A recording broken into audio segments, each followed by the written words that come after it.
काफी सारा ईरान का जो सिटी है तबाह हो चुका है और ये जो हमला है बहुत जोरदार हमला इजराइल ने ईरान में किया है। अब ये तीनों देश वार में भिड़ गया है, चलो कोई बात नहीं, लेकिन इससे सबसे बड़ा अगर नुकसान किसी देश को होगा, इंडिया को होगा।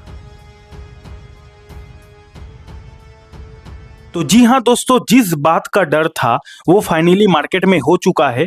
इतना दिन से जो मार्केट इतना परेशान था कि ईरान, इजराइल और यूएस के बीच ये जो काफी ज्यादा खराब रिलेशन चल रहा था, तो मार्केट को यही डर था कि कभी भी कुछ भी हमला वगैरह हो सकता है। तो फाइनली हमला हो गया है। ईरान, इजराइल और यूएस के बीच वार ऑफिशियली डिक्लेयर हो चुका है। ठीक है, अब ये जो वार ऑफिशियली डिक्लेयर हो चुका है, दोनों पार्टी ने एक दूसरे को हमला वगैरह कर दिया है। अब इसका असर जो है शेयर मार्केट में कैसे दिखेगा, कितना खराब दिख सकता है, सब कुछ आज की वीडियो में डिटेल में बात करेंगे। क्रूड ऑयल कितना ज्यादा डिस्टर्ब हो सकता है, इसके बारे में बात करेंगे। इस वार के वजह से सबसे बड़ा नुकसान इंडिया को होगा। इंडिया को क्यों होगा इस वार के वजह से सबसे बड़ा नुकसान, उसके बारे में भी बात करेंगे। साथ ही साथ संडे का वीडियो है, तो आप सभी लोगों का काफी सारा कॉमेंट्स है, उन कॉमेंट का भी रिप्लाई देने की कोशिश करूंगा। लेकिन आगे बढ़ने से पहले डिस्क्लेमर दूंगा कि ये वीडियो प्योरली एजुकेशनल पर्पस के लिए बनाया गया है। शेयर बाजार में इन्वेस्टिंग करना, ट्रेडिंग करना रिस्की होता है, आपका पैसा डूबने का डर होता है। इन्वेस्टिंग, ट्रेडिंग करें, अपने रिस्क पर करें।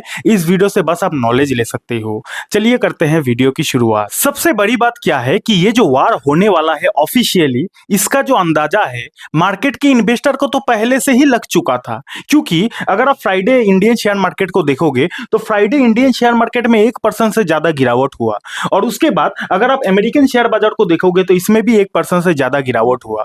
अब इससे हमें यह समझ में आ रहा है कि भैया ये जो वार होने वाला था, इसका जो अंदाजा है मार्केट के इन्वेस्टर को पहले ही भनक लग चुका था। ठीक है, अब बात करते हैं कि भैया वार में कैसे शुरू हुआ, क्या हुआ। आइए यहाँ पे आप देख सकते हो live updates, US Israel attack Iran in preemptive strike. पहले आपको समझना पड़ेगा कि आखिर ये प्रीएम्प्टिव स्ट्राइक का मतलब क्या होता है। प्रीएम्प्टिव स्ट्राइक का मतलब ये होता है कि यूएस और इजराइल का ऐसा कहना है कि हमें ऐसा लग रहा था कि ईरान हमारे ऊपर हमला कर सकता है। यूएस और इजराइल का ऐसा कहना है कि हमें ऐसा लग रहा था कि ईरान हमारे ऊपर अटैक कर सकता है, और इसीलिए हमने ज्यादा देरी नहीं किया, इसीलिए हमने ही पहले ईरान के ऊपर प्रीएम्प्टिव स्ट्राइक कर दिया। समझ गए इतना बात। यानी कि यूएस और इजराइल ने ऐसा क्लेम किया है कि हमें ऐसा लग रहा था कि ईरान हमारे ऊपर हमला कर सकता है, इसी डर के वजह से हमने ही पहले ईरान में हमला कर दिया है। और ये जो हमला है छोटा मोटा हमला नहीं हुआ है। यहाँ पे आप देख सकते हो Iran Israel conflict live, US Israel launch attacks across several Iranian cities. यानी कि काफी सारा ईरान का जो सिटी है तबाह हो चुका है, और ये जो हमला है बहुत जोरदार हमला इजराइल ने ईरान में किया है। अब इसके बाद आपके दिमाग में यह भी सवाल आया होगा कि चलो भाई, इजराइल ने अगर ईरान में हमला किया है तो क्या ईरान ने भी इसका जवाब दिया है? तो इसका आंसर है YES। जी हाँ दोस्तों, ईरान ने भी इसका जोरदार जवाब दिया है इजराइल को और यूएस को भी। ठीक है ना। तो यहाँ पे आप देख सकते हो ईरान ने काफी जोरदार हमला, इजराइल ने ईरान में जोरदार हमला किया है। उसके बाद यहाँ पे आप पिक्चर्स वगैरह भी देख सकते हो, बहुत सारे लोगों का जान भी जा चुका है। सब चीज मैं डिटेल में यूट्यूब के प्लेटफॉर्म में नहीं बोल सकता, क्योंकि आपको पता है काफी सारा रिस्ट्रिक्शंस रहता है, लेकिन बहुत जोरदार हमला हो चुका है। उसके बाद अगर आपको ये जानना है कि क्या ईरान ने इसका जवाबी कार्रवाई किया है, तो जी हाँ दोस्तों, ईरान ने भी जोरदार जवाब दिया है। यहाँ पे आप देख सकते हो Iran attacks Abu Dhabi, Dubai, Doha. यानी कि ईरान ने भी अबू धाबी में जोरदार हमला किया है। उसके बाद यहाँ पे आप देख सकते हो Iran attacks US military base across middle east इन ऑपरेशन ट्रूथफुल प्रोमिसेस। यानी कि ईरान ने यूएस का मिलिट्री बेस में भी हमला कर दिया है। यानी कि ईरान ने इजराइल में तो हमला किया ही है, अमेरिका का जो मिलिट्री बेस है उसमें भी हमला बोल दिया है। यानी कि दोनों तरफ से जोरदार हमला हो चुका है। अब माहौल जो है बहुत ज्यादा गर्म हो चुका है, और जो चीज मार्केट को यानी कि शेयर मार्केट को बिल्कुल भी पसंद नहीं है। यहाँ तक हमने ये समझ लिया कि पहले इजराइल ने ईरान में हमला किया, उसके बाद ईरान भी चुप नहीं बैठा, ईरान ने भी यूएस का मिलिट्री बेस प्लस इजराइल में भी हमला कर दिया है। यानी कि दोनों देशों ने आपस में जोरदार हमला किया है, और इससे होना क्या था, होना वही था जो आपको पता है भैया, क्रूड ऑयल का जो प्राइस है उसमें जोरदार बढ़ोतरी होना था। लेकिन अनफॉर्चुनेटली अभी तो मार्केट बंद है, तो इसीलिए क्रूड ऑयल में आपको ज्यादा उछल कूद नहीं देखने को मिलेगा। मार्केट खुलते ही ये कहा जा रहा है कि क्रूड ऑयल में काफी जोरदार जंप आ सकती है, क्योंकि वार का खबर सुनते ही क्रूड ऑयल में आ जाती है भैया तेजी। और क्रूड ऑयल में अगर तेजी आएगी तो इससे सबसे बड़ा अगर नुकसान होगा तो भैया इंडियन मार्केट को होगा। ठीक है ना। और ये भी मार्केट में खबर चल रहा है, यहाँ पे आप देख सकते हो 5 घंटा पहले का खबर है, oil eight $110, Israel Iran attack puts straight of Hormuz. यानी कि ये जो क्रूड ऑयल का भाव है अभी के टाइम पे हमने कितना देखा, क्रूड ऑयल का भाव अभी के टाइम पे हमने देखा 76 लगभग क्रूड ऑयल का भाव है, सॉरी 76 नहीं 72 तक क्रूड ऑयल का भाव है। लेकिन यही 72 का जो भाव है आने वाले समय में 110 तक जा सकता है, रिपोर्ट के थ्रू से ऐसा खबर आया है इस वार के वजह से। और सबसे बड़ी बात क्या है कि स्ट्रेट ऑफ हॉर्मोन्स के वजह से। स्ट्रेट ऑफ हॉर्मोन्स क्या है एक बार और आपको समझा देता हूं, मैंने एक बार समझाया था इसके बारे में। और इस स्ट्रेट ऑफ हॉर्मोन के वजह से भैया इंडियन मार्केट को सबसे बड़ा दिक्कत है। यानी कि देसी भाषा में समझो कि ये जो ईरान इजराइल और यूएस वार में भिड़ गया है ना, अब ये तीनों देश वार में भिड़ गया है, चलो कोई बात नहीं, लेकिन इससे सबसे बड़ा अगर नुकसान किसी देश को होगा, इंडिया को होगा। आप बोलोगे इंडिया को क्यों होगा? इंडिया को इसीलिए होगा क्योंकि यहां पे आप देख सकते हो, ये रहा भैया ईरान, ये रहा भैया इजराइल और ये रहा भैया हमारा भारत देश। ध्यान से समझना, इन दोनों देशों के बीच लड़ाई है, लेकिन सबसे बड़ा नुकसान इंडिया को होगा। क्यों इंडिया को होगा? क्योंकि ये जो आप रास्ता देख रहे हो ना, इस रास्ते को बोला जाता है स्ट्रेट ऑफ हॉर्मुज। और ये जो रास्ता है भैया टोटली ईरान इसको हैंडल करता है। और ये जो रास्ता है, इसी रास्ते से हमारे देश यानी कि इंडिया में मोटा मोटी 50% क्रूड ऑयल आती है। यानी कि इसी रास्ते के थ्रू से हमारे देश में 50% क्रूड ऑयल आती है। अब अगर जिस तरह ईरान और इजराइल के बीच वार शुरू हो गया है, बीच में अमेरिका भी है, अब अगर ईरान इस रास्ते को भैया ब्लॉक कर देता है तो सोचो हमारे देश में 50% जो क्रूड ऑयल है वो आना बंद हो जाएगा।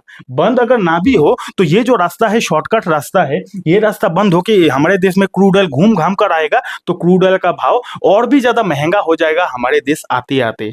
तो इसीलिए मैं बोल रहा हूं कि ये जो वार ऑफिशियली डिक्लेयर हो चुका है, पूरा दुनिया को तो इससे नुकसान होगा ही, लेकिन अगर किसी देश को सबसे बड़ा नुकसान होगा तो वो हमारे देश इंडिया को होगा। क्योंकि ये जो रास्ता है, यही रास्ता पूरा का पूरा खेल को बिगाड़ रहा है हमारे इंडियन मार्केट के लिए।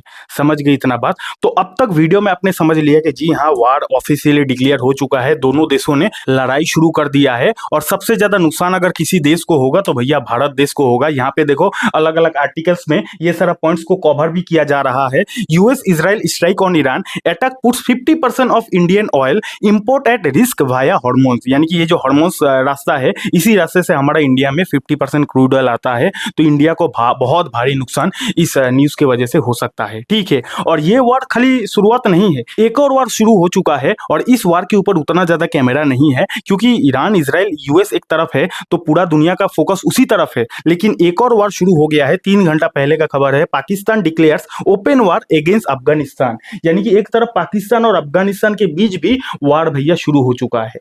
खैर, इस वार के वजह से हमारे देश इंडिया को उतना ज्यादा तकलीफ नहीं होगा क्योंकि ना तो पाकिस्तान के साथ हमारा अच्छा रिश्ता है, इकोनॉमिकल कोई रिश्ता है, और ना ही अफगानिस्तान के साथ हमारा कोई इकोनॉमिकल रिश्ता है। ना हम पाकिस्तान से कोई चीज खरीदते हैं उतना ज्यादा और ना ही अफगानिस्तान से खरीदते हैं। तो बिजनेस रिलेशन पाकिस्तान के साथ भी नहीं है, अफगानिस्तान के साथ भी नहीं है। तो इस वार का इंपैक्ट जो है हमारे देश में उतना नहीं पड़ेगा। लेकिन ईरान इजराइल वार का जो इंपैक्ट है पूरी तरीके से हमारे देश में पड़ सकता है। ठीक है, उसके बाद रिसेंटली खबर आया था कल का दिन, wholesale inflation was hotter than expected in January as tariff threaten to push up prices for consumers. यानी कि अमेरिका का होलसेल इन्फ्लेशन का डेटा आया था, काफी ज्यादा घटिया डेटा आया था। ट्रम्प का टैरिफ के वजह से अमेरिका में जो इन्फ्लेशन है यानी कि महंगाई है, काफी तेजी से बढ़ते जा रहा है। और महंगाई अगर अमेरिका में बढ़ेगा तो रेट कट होने का सपना देखना बिल्कुल बंद कर देना चाहिए। और अमेरिका में अगर रेट कट नहीं होता है तो बहुत बड़ा संकट आने वाले समय में आ सकता है। क्यों? क्योंकि एआई का तो बबल चल ही रहा है,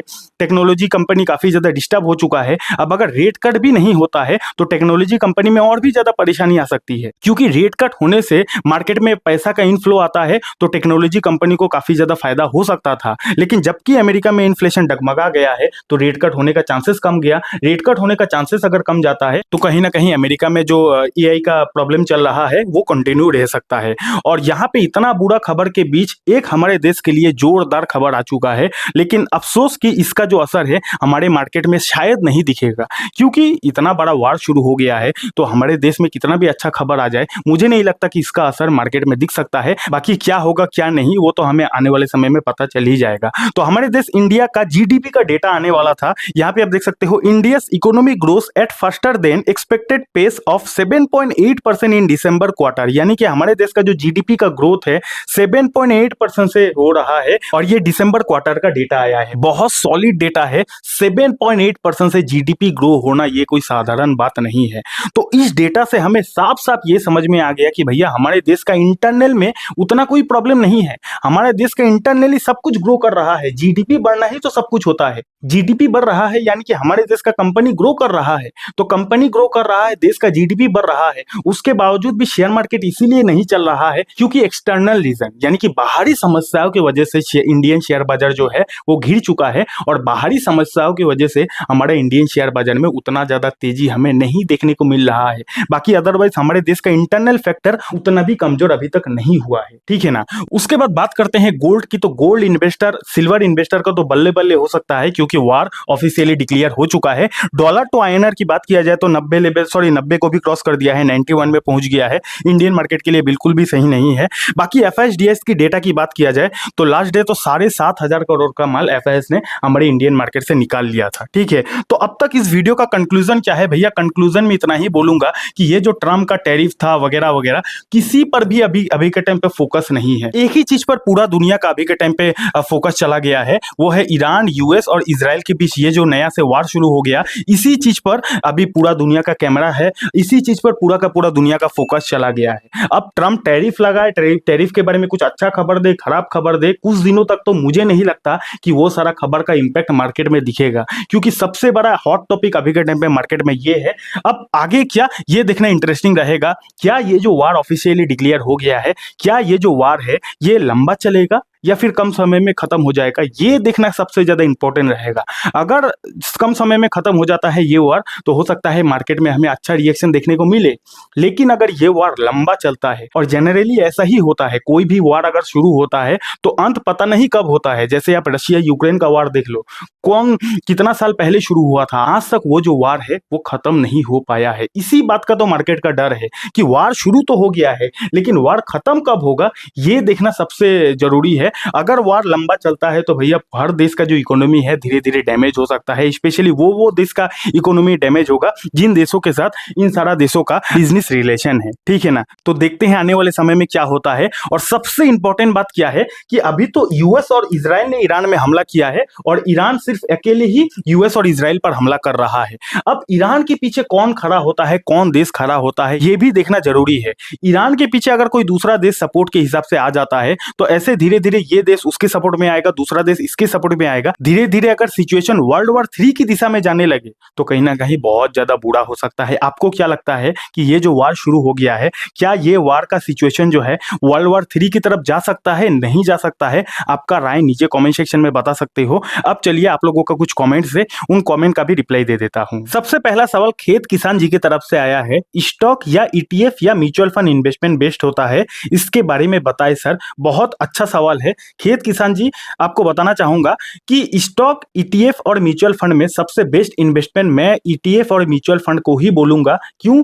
क्योंकि स्टॉक खरीदना, इंडिविजुअल स्टॉक को खरीदना काफी ज्यादा रिस्की होता है। स्टॉक वही लोगों के लिए अच्छा होता है जिनको फंडामेंटल एनालिसिस अच्छी तरीके से आता है, जिसको बिजनेस एनालिसिस करना अच्छी तरीके से आता है, जिसके अंदर रिस्क कैपेसिटी काफी ज्यादा होता है, उन्हीं लोगों के लिए स्टॉक अच्छा होता है। क्योंकि एक पर्टिकुलर स्टॉक वो कंपनी ही है और कंपनी में अप्स भी आता है, डाउन भी आता है, कंपनी डूबती भी है, कंपनी छोटा से बहुत बड़ा भी बन जाती है, ठीक है ना। लेकिन बात अगर ईटीएफ की हो, म्यूचुअल फंड की हो, तो एक ईटीएफ के अंदर या फिर एक म्यूचुअल फंड के अंदर बहुत सारा कंपनी के स्टॉक होता है। तो एक कंपनी, दो कंपनी, तीन कंपनी डूब भी जाती है लेकिन ओवरऑल बाकी सारा जो कंपनी है वो ओवरऑल गेन कर देती है लॉन्ग टर्म में। तो इसीलिए ईटीएफ और म्यूचुअल फंड में रिस्क जो होता है बहुत कम होता है। लेकिन अगर इंडिविजुअल स्टॉक की बात किया जाए तो नॉलेज नहीं है तो मेरे हिसाब से स्टॉक को ना खरीदो तो बेहतर है। बाकी ये वीडियो एजुकेशनल पर्पस के लिए है तो आप अपने फाइनेंशियल एडवाइजर से सलाह लेके ही कोई भी काम करना। अगला सवाल जयशंकर जी की तरफ से आया है, सर मेरा तो एसआईपी में भी लॉस हो रहा है।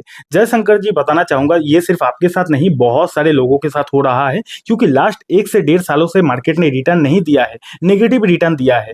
तो होता है भाई, एसआईपी कोई 1 साल 2 साल का खेला नहीं है, लॉन्ग टर्म खेल है। कम से कम एसआईपी इन्वेस्टमेंट करते हो, कम से कम मैं आपको बोलूंगा 3 साल तो धैर्य दिखाओ भाई। 3 साल भी मार्केट में नहीं टिक पाओगे, 3 साल भी अगर आपके अंदर धैर्य नहीं है तो आपको शेयर मार्केट को छोड़ देना चाहिए। आप बैंक में पैसा रखो, आप पोस्ट ऑफिस में पैसा रखो, वो आपके लिए बेहतर है। लेकिन 3 साल से ज्यादा अगर आप रख सकते हो, इतना क्षमता आपके अंदर है, तभी आप शेयर बाजार में आपको आना चाहिए, ठीक है ना। तो खाली आपको नुकसान नहीं हो रहा है, आप उन लोगों से पूछो जिन लोगों ने 2020 में इन्वेस्टमेंट किया था, जिन लोगों ने 2021 में इन्वेस्टमेंट किया था, उन लोगों से पूछो कि उनका कितना अच्छा फायदा मिला है, ठीक है ना। तो इसीलिए शेयर मार्केट हमेशा लॉन्ग टर्म खेला है। तो हो गया 1-2 साल मार्केट अगर नहीं चला, कोई बात नहीं, आने वाले समय में चल जाएगा। अगला सवाल राजेंद्र जी की तरफ से आया है, वीक में 1 या 2 दिन बढ़ता है, पूरा हफ्ता मार्केट गिरता है, इसीलिए मार्केट जब बढ़े तो बेच देना समझदारी है। राजेंद्र जी, आपको बताना चाहूंगा, अगर आप ट्रेडिंग के एंगल से देखोगे तो बात आप सही बोल रहे हो। मार्केट 1 से 2 दिन बढ़ता है, 4-5 दिन गिरता है, सही बोले हो। तो ट्रेडिंग के एंगल से आपका आंसर सही है, लेकिन एज ए इन्वेस्टर के एंगल से ये आंसर टोटली गलत है, क्योंकि इन्वेस्टर को ये नहीं देखना चाहिए कि मार्केट कितना गिर रहा है, कितना बढ़ रहा है। इन्वेस्टर को बस बिजनेस देखना चाहिए और लॉन्ग टर्म होल्ड करना चाहिए। इतना ही काम होता है एक सक्सेसफुल इन्वेस्टर का। एक सक्सेसफुल इन्वेस्टर 2 ही काम करता है, अच्छी जगह पे इन्वेस्टिंग करता है, लंबे समय तक टिका रहता है। लेकिन आप अगर ऐसा बोलोगे कि वीक में 2 दिन मार्केट बढ़ता है, 3 दिन मार्केट गिरता है, तो ये तो ट्रेडिंग वाला बात हो गया। तो ट्रेडिंग के लिए आपका आंसर सही है, इन्वेस्टिंग के लिए आपका आंसर टोटली गलत है। अगला सवाल धर्मेंद्र कुमार जी की तरफ से आया है, सही ऑप्शन ट्रेडिंग ऐप में कमोडिटी कैसे करे ट्रेड। तो धर्मेंद्र जी, आपका जो सवाल है वही गलत है। आप पूछना चाहते हो कि कमोडिटी मार्केट में ऑप्शन ट्रेडिंग कैसे करें, ये आपका असली सवाल होना चाहिए था। तो कमोडिटी मार्केट में ऑप्शन ट्रेडिंग करने के लिए सबसे पहला बात तो आपको नॉलेज चाहिए, क्योंकि काफी ज्यादा रिस्की ट्रेडिंग है। वैसे अगर आपको कमोडिटी मार्केट में ऑप्शन ट्रेडिंग करना है तो काफी सारा ऐसा ब्रोकर है जो ब्रोकर अलाउ करता है कमोडिटी मार्केट में, जैसे कि गोल्ड में, सिल्वर में, क्रूड ऑयल में आप ट्रेडिंग कर सकते हो। अगर आपको करना है तो जिस ब्रोकर को मैं खुद यूज करता हूं, मैंने उसी ब्रोकर का लिंक नीचे डिस्क्रिप्शन पर दे दिया है, वहां पे डीमेट अकाउंट बनवाकर आप वहां पे कमोडिटी मार्केट में ऑप्शन ट्रेडिंग कर सकते हो। लेकिन ट्रेडिंग करना रिस्की होता है, पैसा डूबने का डर होता है। इन्वेस्टिंग ट्रेडिंग करे, अपने रिस्क पर करे। ये वीडियो प्योरली एजुकेशनल पर्पस के लिए बनाया गया था। अगर आपको गिरते हुए शेयर मार्केट से डर लगता है तो आपको वॉरेन बफेट का 5 गोल्डन नियम को सुनना चाहिए। उन 5 गोल्डन नियम को सुन लोगे, समझ लोगे, तो आपको पता चल जाएगा कि शेयर मार्केट क्रैश कभी भी डरने वाली चीज नहीं है, बल्कि शेयर मार्केट क्रैश तो एक अपॉर्चुनिटी होता है लॉन्ग टर्म इन्वेस्टर के लिए। अगर आपको उस वीडियो को देखना है तो आप यहां पे क्लिक करके इस वीडियो को देख सकते हो। डीमेट अकाउंट नहीं है, डीमेट अकाउंट का लिंक आपको हमारे वीडियो के डिस्क्रिप्शन पर मिल जाएगा। बहुत बहुत धन्यवाद।